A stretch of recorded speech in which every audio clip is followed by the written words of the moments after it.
ವಿಧಾನ ಪರಿಷತ್ತಿನ ಕಲಾಪ ಆರಂಭವಾಗುತ್ತಿದ್ದಂತೆ ಸಭಾಪತಿ ಬಸವರಾಜ ಹೊರಟ್ಟಿ ಸಂವಿಧಾನದ ಪೀಠಿಕೆಯನ್ನು ಬೋಧಿಸಿದರು. ಬಳಿಕ ಸಂತಾಪ ಸೂಚಕ ನಿರ್ಣಯವನ್ನು ಮಂಡಿಸಿದ ಸಭಾಪತಿ ಅಗಲಿದ ಗಣ್ಯರ ಗುಣಗಾನ ಮಾಡಿದರು.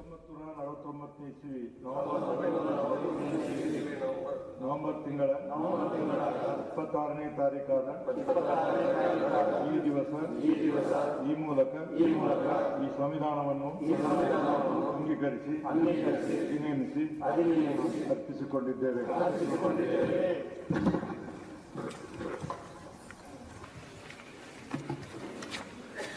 ಚಲನಚಿತ್ರರಂಗದ ನಟ ದ್ವಾರಕೀಶ, ಯಕ್ಷಗಾನದ ಖ್ಯಾತ ಭಾಗವತ ಸುಬ್ರಹ್ಮಣ್ಯ ದ್ವಾರೇಶ್ವರ, ಯಕ್ಷಗಾನ ಕಲಾವಿದ ಪ್ರೀತಿ ಮಾಧವ ನಾಯಕ್, ಖ್ಯಾತ ಸರೋದ ವಾದಕ ರಾಜೀವ್ ತಾರಾನಾಥ್, ಹಿರಿಯ ರಂಗಕರ್ಮಿ ಡಾಕ್ಟರ್ ನಟೇಶ್ ರತ್ನ, ಕನ್ನಡದ ವಿದ್ವಾಂಸರಾದ ಕಮಲಾ ಹಂಪಣ ಹಾಗೂ ಕನ್ನಡದ ಖ್ಯಾತ ನಿರೂಪಕಿ ಅಪರ್ಣಾ ಅವರುಗಳು ಸಭಾನಾಯಕ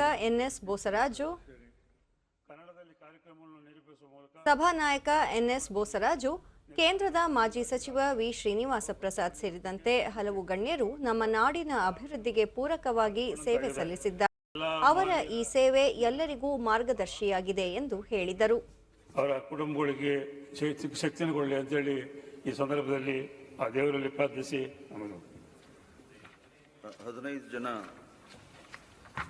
15 ಕರ್ನಾಟಕ ವಿಧಾನಸಭೆ ವಿಧಾನ ಪರಿಷತ್ತು ಮತ್ತು ಕಲಾವಿದರ ನಂತರ ಬಿಜೆಪಿ ಸದಸ್ಯ ಶಶಿಲ್ ಜಿ ನಮೋಶಿ ಸಭಾಪತಿಗಳು ಮಂಡಿಸಿದ ಸಂತಾಪ ನಿರ್ಣಯವನ್ನು ಅನುಮೋದಿಸಿದರು. ನಾನು ಕೂಡ ಸಹಮತಪಡಿಸಿ ಈ ಮಾನ್ಯರ ನಿಧನಕ್ಕೆ ನಮ್ಮೆಲ್ಲರ ವಿರೋಧ ಪಕ್ಷದ ಎಲ್ಲ ಸದಸ್ಯರ ಇದ್ರ ಕೂಡ ನಾನು ಸಹಮತ ಮಾಡ್ತಾ ಇದ್ದೇನೆ ಅಂತ ಧನ್ಯವಾದ. ಮೃತರ ಗೌರವಾರ್ಥ ಮಾನ್ಯ ಶಾಸಕರು ಎದ್ದು ನಿಂತು 1 ನಿಮಿಷ ಮೌನ ಆಚರಿಸಬೇಕೆಂದು ಕೇಳುತ್ತೇನೆ. ಇದಾದ ಬಳಿಕ ಸದನದಲ್ಲಿ ಮೌನಾಚರಣೆ ಮಾಡುವ ಮೂಲಕ ಅಗಲಿದ ಗಣ್ಯರಿಗೆ ಗೌರವ ಸಲ್ಲಿಸಲಾಯಿತು.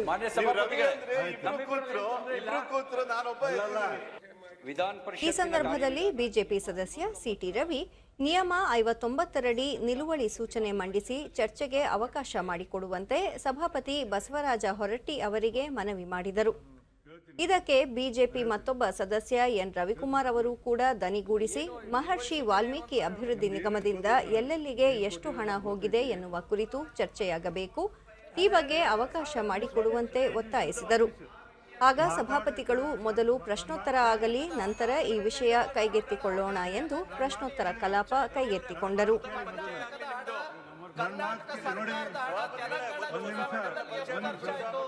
ನೋಡಿ ರವಿ ಅವರ, ನೀವು ಈ ಹಿಂದಿನ ರವಿ, ನಾನು ನಿಮ್ಗೇನು ಹೇಳ್ತಂದ್ರೆ ರವಿಕುಮಾರ್ ನೋಡಿ 1 ನಿಮಿಷ, ಇಲ್ಲೇ ಕೆಲವೊಂದು ನಿಯಮಗಳದಾವ, ನಿಯಮವನ್ನು ಬಿಟ್ಟು ನಾನು ಹೋಗೋದಿಲ್ಲ.